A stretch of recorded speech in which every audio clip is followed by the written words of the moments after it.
เป็นปอดใจเหมือนตากว้างพอตางยาวแม่ยิงเป็นห้างเป็นสาวแยงพอเงาพอเก้าทีกำสอนคนโบราณเพิ่นว่าไว้เกิดเป็นลูกปอดใจก่อนจะเอาตกลูกตกเมียจะปกลงปงใจเอาแม่ยิงคนใดมาเป็นลูกเป็นเมียก็พอไปไกลๆจะไปพอหน้าแข้งหัวเข่า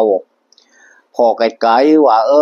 ตระกูลยุนญาติเปิ้นเป็นคนจะได้พอจะเข้ากับเฮาได้ก็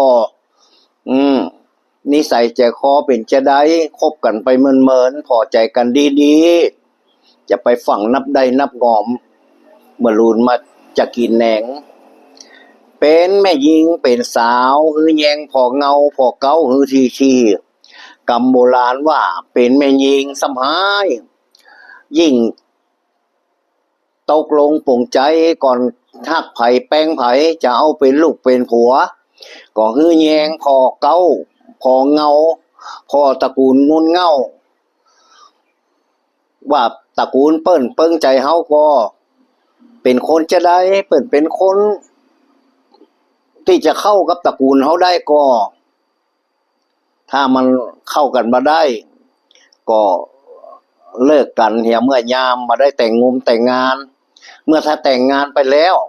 มันเป็นเรื่องยากแม่ยิงเนี่ยเป็นฝ่ายเสียเปรียบ